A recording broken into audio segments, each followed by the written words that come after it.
আলহামদুলিল্লাহ, আলহামদুলিল্লাহ, হেদা ওয়াসসালাতু ওয়াসসালামু আলা মাল্লা নাবিয়্যা বা'দা, আম্মা বা'দ। ফাআউযু বিল্লাহি মিনাশ শাইতানির রাজিম। বিসমিল্লাহির রহমানির রহিম। সকল প্রশংসা আল্লাহ তাআলার। আজকে আপনাকে আমাকে এই এমন একটি সুন্দর সময় দিয়েছেন, আমরা এই ক্লাসটি করতে পারতেছি। বলেন সবাই আলহামদুলিল্লাহ। আলহামদুলিল্লাহ। আলহামদুলিল্লাহ। প্রথমে আমাদের কল্ব বা অন্তরের তিনটি প্রকার সমস্যা দূর করতে হবে। এক নম্বরে হচ্ছে কল্বে মাহিত্য এবং কল্ব মৃত থাকে, এটা আমরা জাগ্রত করতে হবে। কলবে মারিদ, এটি হচ্ছে অসুস্থ কল্ব। কলবে সেলিম, এটি হচ্ছে সুস্থ এবং বিশুদ্ধ কল্ব। কল্ব যখন আমাদের মরা থাকে সেটার নাম বলা হয় মারিদ, যখন কল্ব সুস্থ হয় সেটার নাম বলা হয় সেলিম। কলবে মারিদের পরিচয় আল্লাহ তাআলা সূরা মুহাম্মদের 29 নম্বর আয়াতে বলেছেন, যাদের অন্তরে রোগ কপটতা আছে তারা কি মনে করে যে আল্লাহ তাদের অন্তরের বিশেষ কখনো প্রকাশ করবেন না। কলবে সেলিমের ফজিলত হচ্ছে ধন সম্পদ ও সন্তান সম্পত্তি ও কোনো উপকার আসবে না, তবে সে ব্যক্তি ব্যতীত যে আল্লাহর কাছে বিশুদ্ধ নির্মল অন্তর নিয়ে উপস্থিতি কথা বলে এবং আল্লাহকে স্মরণ করে, তাকে বলা হয় কলবে সেলিম। তো কলবে সেলিম উপার্জন করতে হলে একজন মানুষ প্রকৃত সাধক হতে চাইলে তাকে কলবের এই 12টি রোগ হতে মুক্ত থাকতে হবে।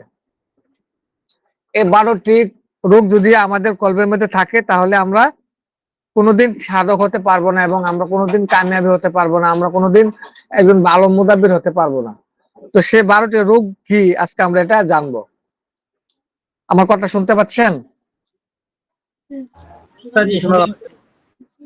আচ্ছা, প্রথমে 1 নম্বর হচ্ছে অহংকার।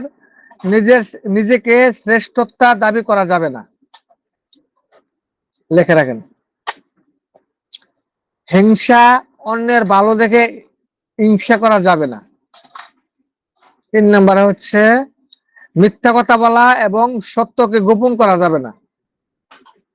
4 নম্বর রাগ করা যাবে না, ক্রোধ সংবরণ করা যাবে না, ঝগড়াঝাটি করা যাবে না।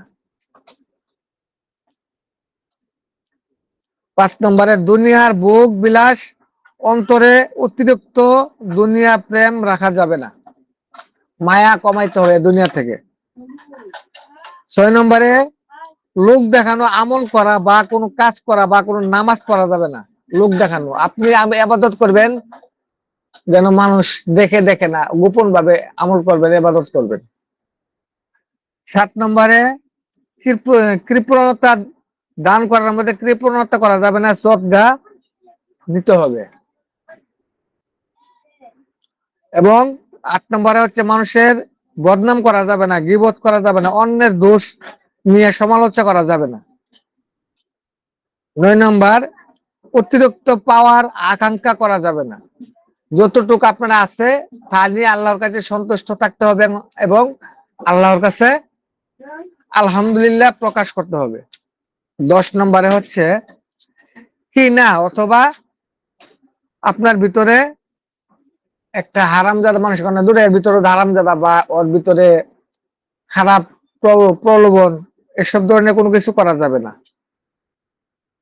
এবং ভালো আচরণ করতে হবে, অন্তরে খারাপ কোনো চিন্তা পোষণ করা যাবে না।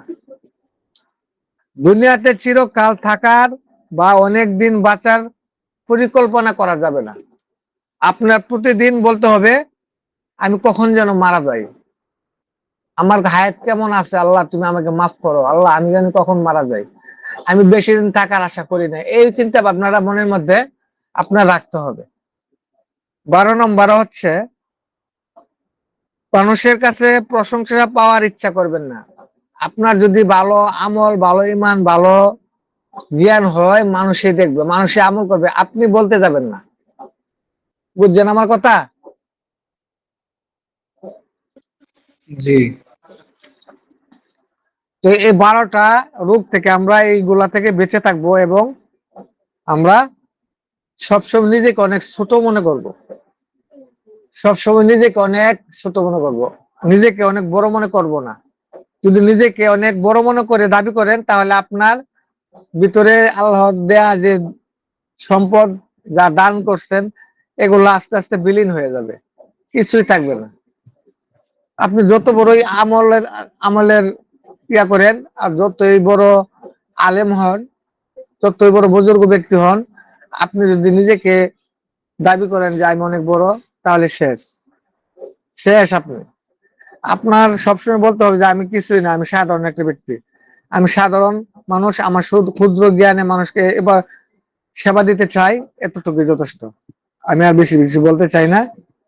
আচ্ছা, যদি কারোর মধ্যে এই 12টি রূপ থাকে তবে সে কখনোই কামিয়াবি হাসিল করতে পারবে না, আধ্যাত্মিক পূর্ণতা অর্জন করতে পারবে না এবং প্রকৃত কল্পের অধিকারী হতে পারবে না। তাই সাধক হওয়ার পূর্ব শর্ত হলো নিজের জন্য কোনো কিছু আশা করা যাবে না, সবকিছু করতে হবে একমাত্র আল্লাহর সন্তুষ্টির কারণে। বুঝতে পারছেন? আচ্ছা, পাপ কাজ থেকে বেঁচে থাকার জন্য আমরা সুন্দর চরিত্রবান আমল করার একটি আমল আমি আপনাদেরকে দিচ্ছি। আমলটি হচ্ছে ইয়া মমিতু। আমলের নিয়মটা হচ্ছে রাতে ঘুমানোর সময় বুকের উপর ডান হাত রেখে 33 বার এই পবিত্র নাম পাঠ করতে হবে। পাঠ করার আগে উপরে 3 বার দরুদ শরীফ পাঠ করে নেবেন। আমল একটানা যদি আপনি 41 দিন করতে পারেন তাহলে এই আমল ছেলে মেয়ে সবাই এটার সওয়াব পেয়ে যাবেন এবং আপনি পাপ কাজ থেকে বেঁচে থাকবেন।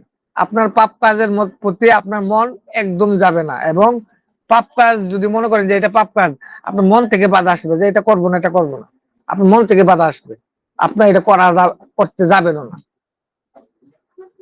আচ্ছা, ফজিলত হচ্ছে এটার, এই আমল করলে খারাপ আচরণ পরিবর্তন হয়ে যাবে এবং সব ধরনের গুনাহের কাছ থেকে আপনি বিরত থাকতে পারবেন, আপনার আমল সহজ হয়ে যাবে। আমার কথা শুনতে পাচ্ছেন? জি, শোনা যাচ্ছে। আচ্ছা, ব্যবসা প্রতিষ্ঠানের অধিক লাভবান হওয়ার একটি আমল আপনাদেরকে দিচ্ছি আজকে। আমাকে 2-3 জন লোক, 3 জন ব্যক্তি আমাকে ফোন দিয়ে বলে, ওস্তাদ জি আমরা তো বিভিন্ন ব্যবসা বাণিজ্য করি, খালি লস খাচ্ছি, এর বিষয়ে কিছু আমল যদি দিতেন। তো এজন্য আমি আজকে আপনাদেরকে আমলটি দিতে চাচ্ছি। আপনারা এই আমলটি করবেন, খুবই পরীক্ষিত একটি আমল এটা। আর আমি অনেকজনকে দিয়েছিলাম, ইনশাল্লাহ আসলেই সত্যি ফল পেয়েছেন। যাদের দোকানে বেচা কেনা কম হয় বা কাস্টমার আসে না, লেখেন ব্যবসা প্রতিষ্ঠানের অধিক লাভবান হওয়ার আমল।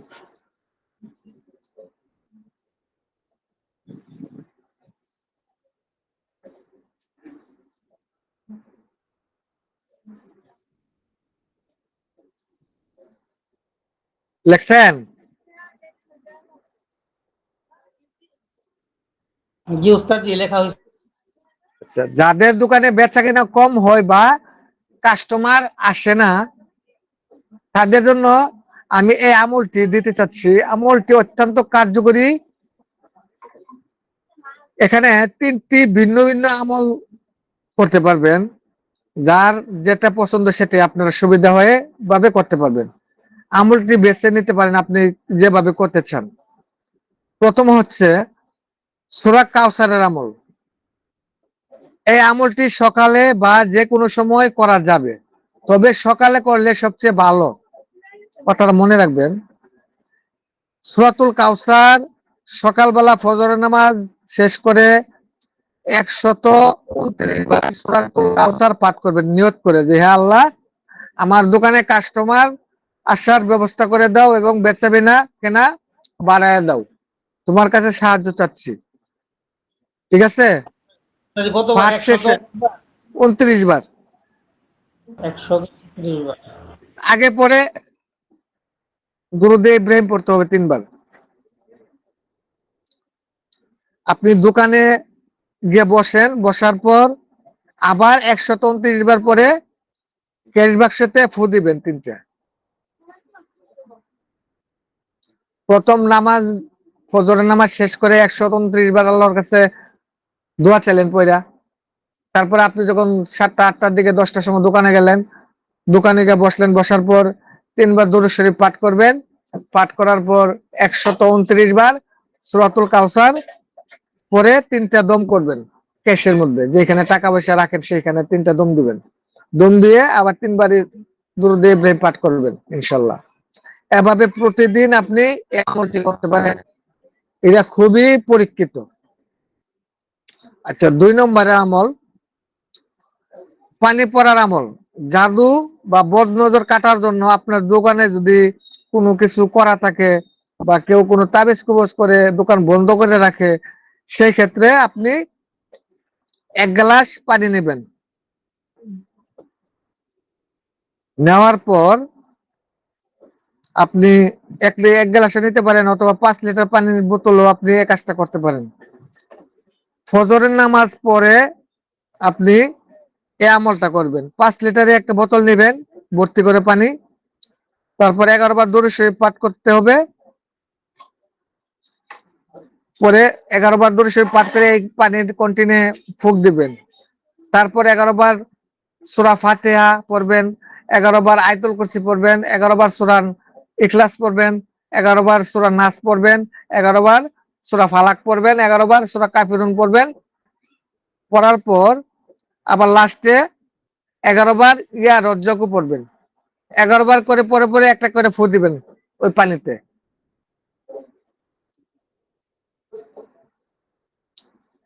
লেখেন, আমি বলতেছি আপনারা লেখেন। প্রথমে 11 বার দুরূদ ইব্রাহিম লেখেন।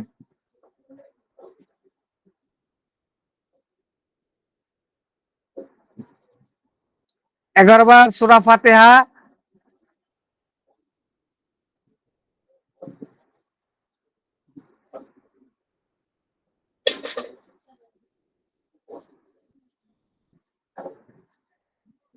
লেখছেন?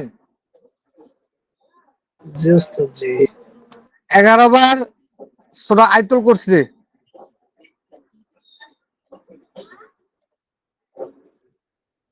কথা বলবেন। জি উস্তাদ লিখছি। 11 বার সূরা ইখলাস,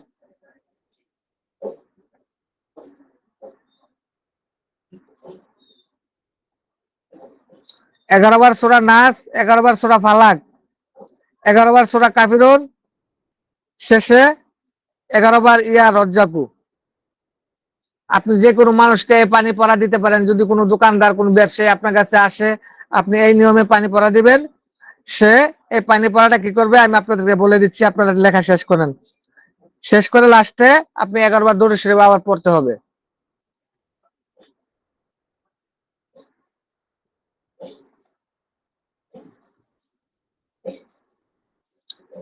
সবার লেখা হয়েছে? জি উস্তাদ জি লেখা হয়েছে। আচ্ছা, এখন প্রয়োগ বিধি। প্রতিদিন সকালে এবং বিকালে এই পানি পড়ার দোকানের শাটারের দরজায় ভেতরে ছিটিয়ে দিতে হবে। ইনশাল্লাহ বদ নজর বা জাদু টোনা বা কোনো কিছু করার থাকলে সেই দোকান ইনশাল্লাহ পাক পবিত্র হয়ে যাবে এবং বেচাকেনা বেড়ে যাবে। 3 নম্বরের নিয়মটা হচ্ছে উস্তাদ 11 বার একটি, 11 বার দুরূদ, হ্যাঁ বলেন। 11 বার দুরূদ ইব্রাহিম, 11 বার সূরা ফাতিহা, 11 বার হ্যাঁ আয়াতুল কুরসি, 11 বার সূরা হ্যাঁ কাফিরুন, 11 বার হ্যাঁ সূরা ইখলাস, সূরা ফালাক, নাস 11 বার 11 বার, এই তো। জি, এরপরে লাস্টে সর্বশেষ 11 বার ইয়া রাজ্জাকু। ইয়া রাজ্জাক 11। জি জি তারপরে শেষ করে আবার 11 বার দুরূদ ইব্রাহিম। জি জি। ওকে, ওস্তাদ জি। এইভাবে আপনারা দোকানদারকে, ব্যবসায়ীদেরকে পানি পড়া দিতে পারবেন। সর্বশেষ ওস্তাদ 3 জি। নম্বর পদ্ধতি হচ্ছে একটি তাবিজের মাধ্যমে। কোন পরহেজগার আমলকারী ব্যক্তিকে দিয়ে বিশেষ বরকতের তাবিজটি লিখে নিতে হবে। সেই তাবিজ দরজার সামনে বা দোকানের ভেতরে ঝুলিয়ে রাখলে বেচাকেনায় বেড়ে যাবে ইনশাল্লাহ। আমি আপনাদেরকে তাবিজটি দিয়ে দেব, গ্রুপ থেকে নিয়ে নেবেন। ঠিক আছে? জি ওস্তাদ জি, আগের বারের যে পানির কথা বলছিলাম দ্বিতীয় নিয়মে, ওই পানিটা কোন কোন জায়গায় ছিটাতে হবে? দোকানের ভিতরে, দোকানের শাটারে, দোকানের দরজায়, দোকানের ক্যাশ বাক্সে, চারিদিকে ছিটাই দিবেন। প্রতিদিন সকাল বিকাল ছিটাইতে হবে। ওস্তাদ জি, কতদিন পর্যন্ত ছিটাতে হবে? 21 দিন পর্যন্ত ছিটাইলে সবকিছু কেটে যায়। আর এই পানি পেটে ছিটাইলে তো আপনার লাভ, আপনার বেচা কেন বাড়বে ইনশাল্লাহ। বুঝছেন? জি ওস্তাদ জি। আচ্ছা, লেখেন, আত্মার ঘুমন্ত শক্তি জাগ্রত করা এবং আপনার নিজের ভিতরে অন্তরকে জাগ্রত করার একটি আমল, অত্যন্ত গুরুত্বপূর্ণ একটি আমল। আমার নিজের আত্মা ঘুমন্ত শক্তি এবং নিজের অন্তরকে জাগ্রত করার একটি আধ্যাত্মিক শক্তিশালী আমল। লেখেন, নিজের ভিতরটাকে জাগ্রত করতে হবে, এছাড়া আপনি যতই আমল করেন, যতই ইয়া করেন, কোনো কাজ হবে না এটাকে জাগ্রত না করা পর্যন্ত। লেখেন,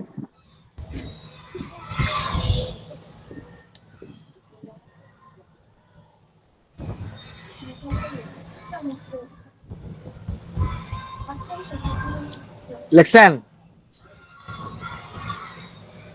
জি উস্তাদ জি লেখা হয়েছে। হযরত আব্দুল্লাহ নূর, আপনি মিউট করেন। আচ্ছা, পৃথিবীতে মানুষ হলো সবচাইতে শক্তিশালী এবং আশরাফুল মাখলুকাত। মানুষের প্রকৃত ক্ষমতা এতই বেশি যে একজন আমেল জিনের চেয়ে অনেক বেশি শক্তিশালী হতে পারে।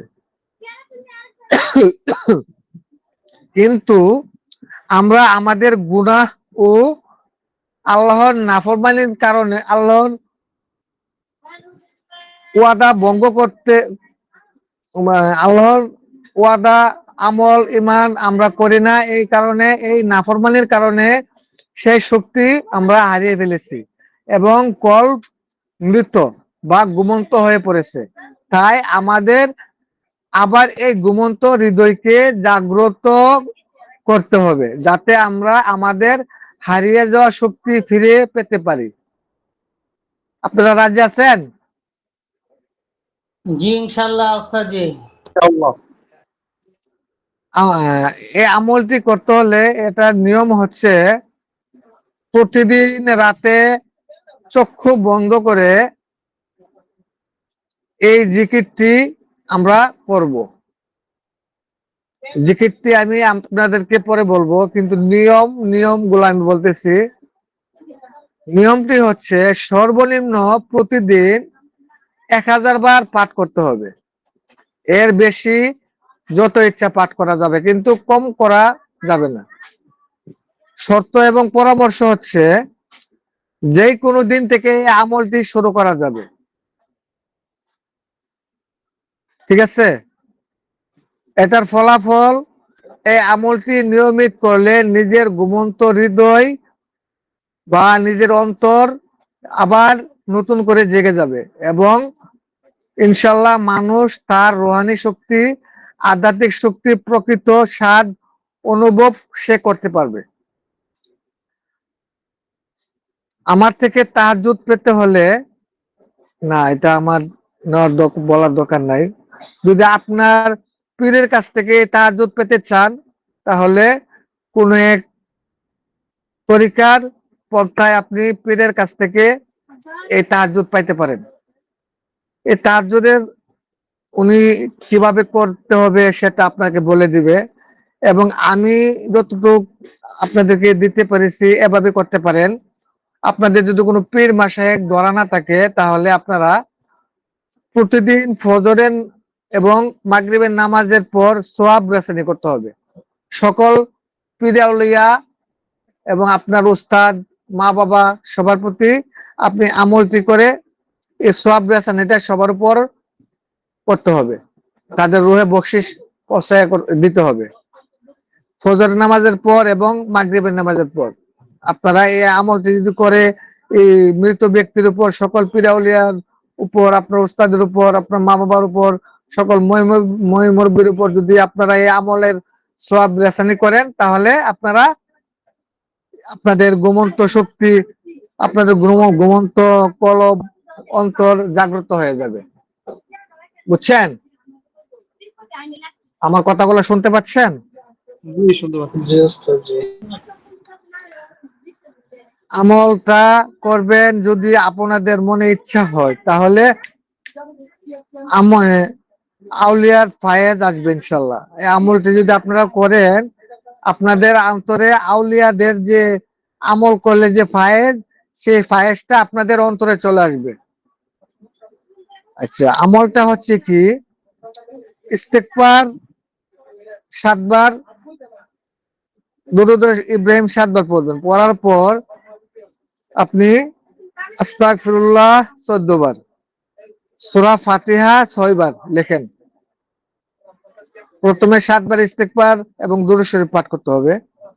করার পর আস্তাগফিরুল্লাহ 14 বার পড়তে হবে। আস্তাগফিরুল্লাহ রাব্বি মিন কুল্লি যামবিন ওয়া আতুবু ইলাইহি, লা হাওলা ওয়ালা কুওয়াতা ইল্লা বিল্লাহিল আলিয়্যিল আযীম 14 বার। সূরা ফাতিহা 6 বার।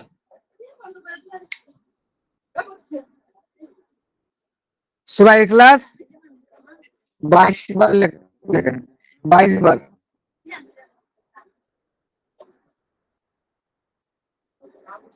দুরূদ ইব্রাহিম 11 বার।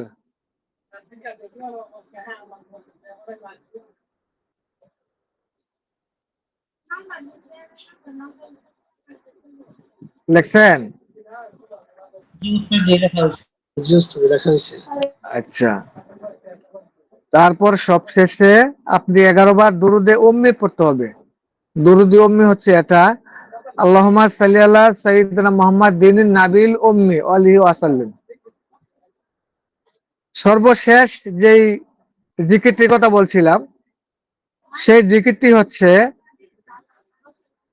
আল্লাহু আল্লাহু আল্লাহু।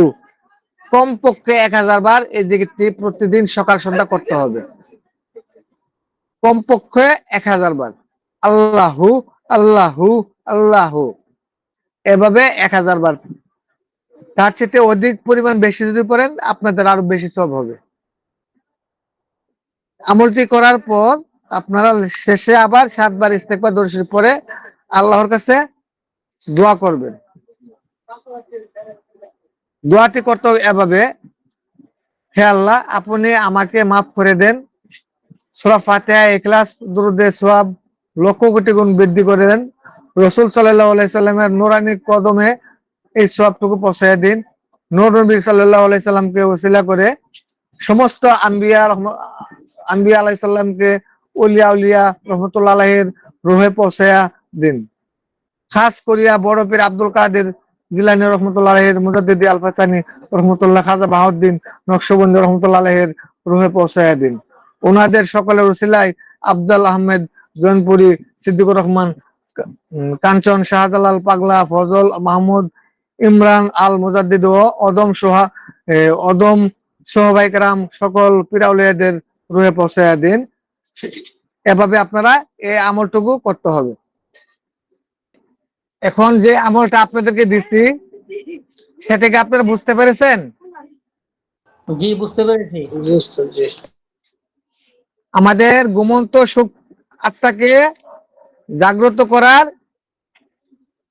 আমল এবং নিজের অন্তরের ভিতরটাকে জাগ্রত করার এই আমলটি যদি আপনারা প্রতিদিন করেন, তাহলে আপনারা যে কোনো তদবির করবেন, আল্লাহ তাআলা আপনার এই তদবিরটি সাথে সাথে কবুল করবেন।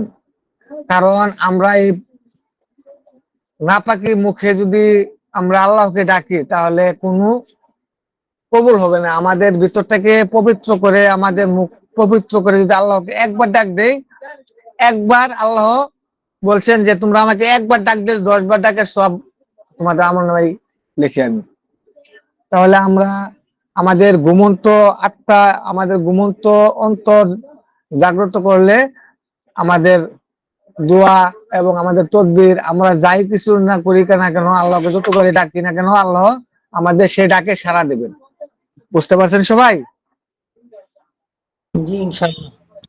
আচ্ছা, আর এসব ধরনের আমল আমি আমার জীবনে আমি অনেক কোর্স করেছি, কিন্তু এরকম আধ্যাত্মিক কোনো আমল আমি পাইনি কোন উস্তাদের কাছে।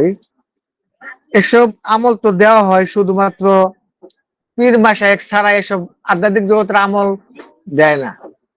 তদ্বির জগতে এসব আমল পাইবেনও না। তবে আমি আপনাদের মাধ্যমে যা দিচ্ছি, যদি আপনারা ঠিকভাবে আমলগুলা করতে পারেন, তদ্বির জগতে কইরা ঠিক কি লাভ করবেন।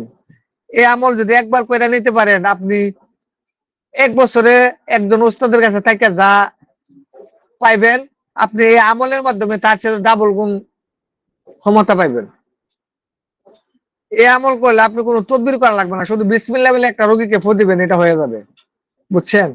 যেমন আল্লাহ বলছিল কোন ফায়াকুন, কয়েকদিন আগে আপনাকে আপনাদেরকে এরকম একটা ক্লাস দিছিলাম নি? জি ওস্তাদ জি দিছে। তারপর মনে করেন তদবির হাজার তদবির লাগে না, আমাদের ভিতর অন্তর যদি জাগ্রত করে আল্লাহকে একবার ডাক দেই, 100 বারের সমান কাজ হবে। তো আমি আপনাদেরকে দুইটা কথা বলবো, এটাই আমাদের 1 মাস ব্যাপী একটি পেড কোর্স চালু হতে যাচ্ছে আগামী বুধবার থেকে। আজকে সোমবার, কাল আগামীকাল মঙ্গলবার, পরের দিন বুধবার। বুধবার দিবাগত রাত 10টায় আমাদের এই কোর্সটি চালু হতে যাচ্ছে। যিনারা আমার এই কোর্সে ভর্তি হবেন, আমার সাথে পার্সোনালি যোগাযোগ করবেন। আমি 1 মাস আপনাদেরকে আমি যা শিক্ষা দিব ইনশাল্লাহ, আপাতত খালি সিলেবাস দিচ্ছি, দেখবেন তার চাইতেও আরো কঠিন কঠিন বিষয় আমি আপনাদেরকে শেখানোর চেষ্টা করব, যা আপনারা জীবনে কোনোদিন কল্পনাও করেন নাই যে এইসব জিনিস আমার এই কোর্সে পাবেন।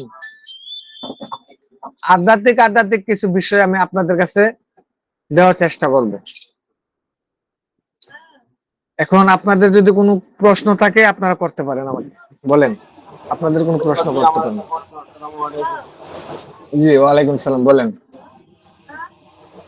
আমার প্রশ্ন হচ্ছে হিজবুল বাহারটা কি জিনিস বা এটা আমি কোথায় পাবো? জি, হিজবুল বাহারটা কি জিনিস এটা আমি কোথায় পাবো? আপনার কথাটা আসছে না, একটু বুঝায় যদি বলতেন, শাসা শব্দ করে। আমি বলতেছি ওস্তাদ জি যে হিজবুল বাহারটা কি জিনিস? হিজবুল বাহার হ্যাঁ, ওস্তাদ জি হিজবুল বাহার যে একটা দোয়া আছে, হ্যাঁ, হ্যাঁ। হিজবুল হিজবুল বাহার, ওই দোয়াটার ব্যাপারে উনি জানতে চাচ্ছেন। উনি একজন নতুন, হ্যাঁ আজকে ওনাকে ইনভাইট করা হয়েছে, উনি জানতে চাইছিল আগেই গ্রুপে। আমি বলছি যে ক্লাসে আসেন, ওস্তাদ জি ইনশাল্লাহ আশা করি বলে দিবেন হিজবুল বাহার এই দোয়াটা সম্পর্কে উনি জানতে চাচ্ছি। এই দোয়াটা কি, এটার দ্বারা কি কাজে আসে, ব্যবহার কি? এখন বলে দিবেন নাকি পরে পার্সোনাল বলে দিবেন, একটু ওনাকে জানাই। হিজবুল বাহার মানে দোয়াটার কথা জানতে চাচ্ছে নাকি? জি জি জি ও আচ্ছা আচ্ছা। আসলে আমরা তো বিভিন্ন ভাবে বিভিন্ন দোয়া করি, তবে হিজবুল বাহার মানে সমুদ্রের দলিল হলো এই, মানে ইসলামের ধর্মের একটা অন্যতম বিখ্যাত বরকতময় একটি দোয়া, এবং এটি হচ্ছে একটি অজিফা। এটি প্রখ্যাত মানে সফি সাধক বা বুজুর্গ ইমাম আবুল হাসান আশরাফ রহমতুল্লাহ আলাইহির প্রকৃত সংকলিত একটি কীর্তি ইতিহাস। হিজবুল বাহার অর্থ সমুদ্রের একটি দলিল এবং প্রার্থনা। মানে ঐতিহাসিক বর্ণনা মতে ইমাম আবুল হাসান সাদিলি রহমতুল্লাহের যখন সমুদ্র পথে হজ যাত্রা করতেন, তখন রওনা হয়েছিলেন, তখন দীর্ঘ সময় প্রতিকূল আবহাওয়ার বাতিলতার কারণে জাহাজ আটকে পড়েছিল। তখন তিনি রাসূল সাল্লাল্লাহু আলাইহি সাল্লামের শেখানো এই দোয়াটি হাম বা ওহির মাধ্যমে প্রাপ্ত হয়, এবং তা পাঠ করার সাথে সাথে সমুদ্রের আবহাওয়ার অলৌকিক পরিবর্তন ঘটে যায়, জাহাজ নিরাপদে গন্তব্যস্থলের দিকে এগিয়ে যায়। তারপর থেকে এটি মুসলিম বিশ্বে অত্যন্ত জনপ্রিয় গঠিত হয়ে আসছে। দোয়ার অংশটি আমি আপনাদেরকে বলতেছি, এটি হচ্ছে বিসমিল্লাহির রহমানির রহিম। ইয়া আল্লাহু, ইয়া আলিয়ু, ইয়া আজিমু, ইয়া হালিমু, ইয়া আলিমু, আনতা রব্বি ওয়া ইলমুকা হাসবি ফানিমার রব্বু রব্বি ওয়া নিমাল হাসবু হাসবি তানসুরু মান তাশাওয়া আনতাল আজিজুর রহিম। দোয়াটি আমি আপনাদেরকে গ্রুপে দিয়ে দেব, ঠিক আছে? আপনারা গ্রুপ থেকে নিয়ে নেবেন।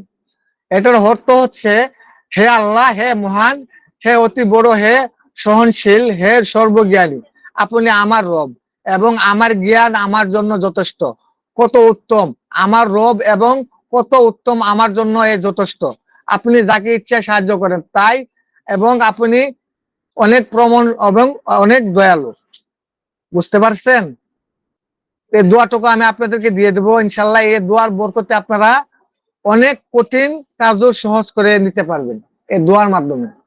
বুঝতে পেরেছেন সবাই? জি ওস্তাদ জি, বুঝতে পেরেছি।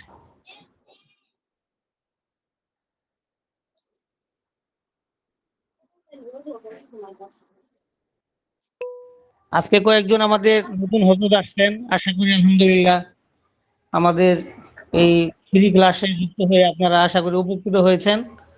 যদি উপকৃত হয়ে থাকেন আশা করি সামনে থাকবেন এবং অন্য সাথীদেরকেও দাওয়াত দিয়ে রাখবেন, যেন আমাদের এই গ্রুপের মাধ্যমে বেশি থেকে বেশি উম্মত উপকৃত হতে পারে।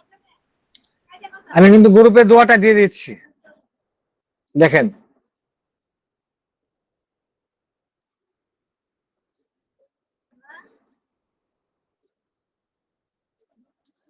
এবার বলেন, আপনাদের যদি কোনো প্রশ্ন থাকে করতে পারেন। আসসালামু আলাইকুম রহমতুল্লাহ। ওয়ালাইকুম আসসালাম রহমতুল্লাহ। উস্তাদ, আমি ইয়াজুব বলেন। নুরুল ইসলাম ফরিদপুর থেকে বলছি। জি বলেন। উস্তাদ, গতকালকে আমাদের পাশের হ্যাঁ মসজিদের ইমাম সাহেব আমাকে ফোন দিছে 11টার দিক, দুপুর 11টার দিক উস্তাদ। হ্যাঁ। পরে আমি আমি বললাম কেন, কি হয়েছে? বললো যে এখানে একটু জিনের সমস্যা হইতেছে, আপনি একটু আসেন। তা আমি গেলাম, যাওয়ার পরে দেখলাম 7 মাসের একটা বাচ্চা, মেয়ে বাবু 7 মাস বয়স। হ্যাঁ হ্যাঁ। এই বাবুর দুই চলে ওই চাকুর মাথা দিয়ে যেমন টান দিলে, জোরে টান দিলে রক্ত বের হয় এবং ক্ষত হয়, একবারে সোজা টান হয়, ওরকম দুইটা টান। তো আর ওই আরেকটা বাবু হলো 11-12 বছরের একটা ছেলে। ওই ছেলে ওই তার আমাকে যখন ফোন দিছে তার ঘন্টাখানিক আগে বোবা হয়ে গেছে, একবার সম্পূর্ণ বোবা হয়ে গেছে। তো ওই পরিস্থিতি দেখা আমি এখন কি করব, হতভম্ব হয়ে গেছি। হতভম্ব হইয়া যাক আমি অজু করে, এরপর ওদের অজু করতে বলছি, বইলে পরে বসে আমি সেহেরের আয়াতগুলা পড়ছি। সেহেরের আয়াত পড়ছি, এরপরে মানজিল পড়ছি, এরপরে জিন সংক্রান্ত বা ওই জাহান্নাম সংক্রান্ত আয়াতগুলা পড়ছি। পড়ার পরে ফু যখন দিছি, দেওয়ার পরে ও কথা বলা শুরু করে দিছে। তখন ও বলতেছে যে আপনি যখন আমাকে ফু দিলেন, ফু দেওয়ার পরে আমার ভিতর থেকে কি যেন বের হয়ে গেল। আলহামদুলিল্লাহ। এখন ওই ওনাদের বাড়ি থেকে সমস্যা হয়েছে, বাড়ি থেকে সমস্যা হইলে পরে ওই বাবুর নানা বাড়ি নিয়ে আসছেন, ওর নানা বাড়ি আমাদের পাশে আবার। তো ওই ওই বাড়িতে আমি গেছিলাম আজকে, যাওয়ার পরে ওইখানে ওই বিভিন্ন হুজুরা বন্ধ করছে, দেখলাম বন্দর দেখাইলো সবকিছু। এরপরে কিছু লিফলেট লাগাইছে, তাও দেখাইলো। তো এখন ওই বাড়িতেই মূলত সমস্যা। এখন এই যে আরেকটা বিষয়, সেটা হলো যে ওইখানে গেলাম, যাওয়ার পরে বাড়িতে ওনারা বলল যে আমরা টাকা পয়সা, আমাদের সাথে কোনো গহেনা নাই, তার মানে জিনিসপত্র যা ছিল নিয়ে গেছে। আমি বললাম কেমনি নিল? তখন বলতেছে যে আমরা হলো টাকা যদি ব্যাংক ইসেও রাখি, তার মানে সাব বাক্সের মধ্যে রাখি, তালা তোলা কিছু খোলে না, ভাঙে না। এরপরে যেই বাজে রাখি ওই বাস ঠিকই থাকে, এরপরে যেই ব্যাগের মধ্যে রাখি ওই ব্যাগের চেনও ঠিক থাকে, কিন্তু তার ভিতর থেকে একটা গহেনা নাই। বা 20,000 টাকা রাখছি, 10,000 টাকা নাই, এরকম অসংখ্য বার হয়েছে। এরপর নতুন হ্যাঁ, ফোন। হুম, ওই রকম জিন সংক্রান্ত একটা চোর দল আছে, বুঝছেন? জি জি আমার কাছে অনেক রোগী এরকম পরিস্থিতির শিকার হয়ে আসছিল, জি বুঝছেন? জি তো এরকম হয়, টাকা বাক্সে রাখলে টাকা উধাও হয়ে যায়। এক মহিলার স্বর্ণ উধাও হয়ে গেছে। জি এই বিষয়ে আমার কাছে রোগীরা আসছিল, এটার একমাত্র উপায় হচ্ছে আপনি ওদের যদি এই ট্রিটমেন্টটা করতে যান, জি তাদেরকে 5 ওয়াক্ত নামাজি হতে হবে। জি এছাড়া আপনি তাদের এই ট্রিটমেন্টটা করবেন না। আমি জি আপনাকে বলছি, জি জি ইসলামের জি ইতিহাস এবং বিভিন্ন সহিহ হাদিসে জি জিন নামে চোর আছে, বা জি মানুষের খাদ্য সম্পদ চুরি করার উদ্দেশ্যে আসা। জিনের জিনের উপদ্রবের বেশ কিছু প্রমাণিক ঘটনা উল্লেখ আছে। জি যেমন রাসূল সাল্লাল্লাহু আলাইহি সাল্লামের যুগে সাহাবীদের সাথে এই ধরনের জিনের বেশ কয়েকবার ঘটনা ঘটেছিল। জি এটা হচ্ছে চোর জিন সম্পর্কিত কথাগুলো আমি বলতেছি। কয়েকটি জি জি হাদিসেও এই আলোচনা করা হয়েছে। জি যেমন হযরত উবাই ইবনে কাব রাহমাতুল্লাহ আলাইহির একটি ঘটনা। হযরত উবাই ইবনে কাব রাহমাতুল্লাহ আলাইহির বাড়িতে খেজুর রাখার একটি মস্ক পাত্র ছিল। তখন খেয়াল করলেন যে প্রতিদিন সেখানে থেকে কিছু করে খেজুর কমে যাচ্ছে। এক রাতে জি তিনি পাহারা দিলেন এবং দেখতে পেলেন যে বয়স্ক মানুষের আকৃতি একটি প্রাণী এসে খেজুর চুরি করছে। তখন তিনি তাকে ধরে ফেললেন এবং তার পরিচয় জানতে চান। তখন সে স্বীকার করে যে সে একজন জিন। উবাই ইবনে জি কাব রাহমাতুল্লাহ আলাইহি জিজ্ঞেস করেন যে জিনের অতিষ্ঠ থেকে বাঁচার উপায় কি।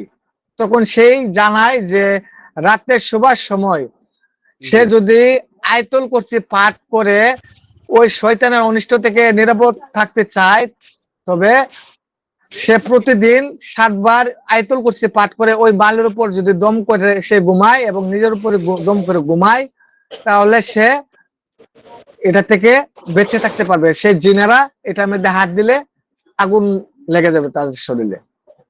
পরবর্তীতে নবী করিম সাল্লাল্লাহু আলাইহি সাল্লাম এই ঘটনা কথা শুনলেন। 3টি মৃত্যু তাদেরকে বললেন। হযরত আবু হুরায়রা রাহমাতুল্লাহ আলাইহি সর্দার এই চুরিটা করছিলেন। বুখারী শরীফে একটি বিখ্যাত হাদিসে করে রয়েছে যে রমজান মাসের এই সদগার যদি দিতে পারে তাহলে তাদের জানমাল হেফাজত থাকবে এবং জিনের কাছ থেকে এগুলা হেফাজত থাকবে, এগুলো আর কোনোদিন হবে না। রমজান মাসে যদি তারা জানমালের কিছু সদগায়া জারিয়া করেন, তাহলে জানমালের প্রতি জিনের নজর হয় না, এই জিনের নজর থেকে বেঁচে থাকে। এখন তারা আগামী রমজান মাস আসলেন তারা সদগা দিত। তো এই জি ক্ষেত্রে তারা এখন প্রতিদিন ঘুমানোর আগে 7 বার আয়াতুল কুরসি পাঠ করে ওইখানে ফুঁক দিবে এবং তারা নামাজ পড়তে হবে। তাহলে তারা এই বিষয় থেকে বেঁচে থাকতে পারবে। বুঝতে পারছেন? জি জি জি জি বলেন, আর কোনো প্রশ্ন থাকলে করতে পারেন। জি আর একটা হলো ওই যে এই আমি ওই যে ইয়া জিন্দাবান তাবিজের আর তেলের ইয়া দিছিলাম ওইটা। জি আমি কালকে অফিস থেকে আমার মালগুলা গেছে কিনা জানতে গেছিলাম। ওনারা তাবিজ কবজ কুবিরের যে মালপত্র বহন করে না। তো আজকে আবার আমি অন্য একটা অফিসে গিয়ে যাবো, এখন গিয়ে মালগুলা আবার দিয়ে দেবো। বুঝছেন? জি জি যেটা বাচ্চার ব্যাপারে বললো, বাচ্চাগুলোর সমস্যাটা কি? জি আরেকটা বিষয় হলো ওই বাচ্চাদের যে যেটা ছিল, বাচ্চাগুলোর সমস্যাটা কি? এই যে বাচ্চাগুলোর একটা বোমা হয়ে গেছে, আরেকটা স্টোন থেকে ব্লাড বের হচ্ছে। এটা মূলত জাদুর কারণে হয়। যদি বাচ্চার উপর জিনের কোনো জাদু প্রভাব হয়, সেই ক্ষেত্রে এইরকম সমস্যা হয়।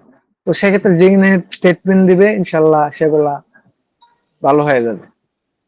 ওস্তাদ এই সমস্যা কিন্তু ওনাদের আমি যতটুকু জানলাম এই সমস্যা আজকের না, এই সমস্যা অনেক আগে থেকে এবং আমাদের এলাকা সহ আরো বিভিন্ন জায়গায় এমন কোনো তো মুতাব্বির বা এমন কোনো ফকির কবিরাজ নাই যার কাছে যায় নাই ওরা।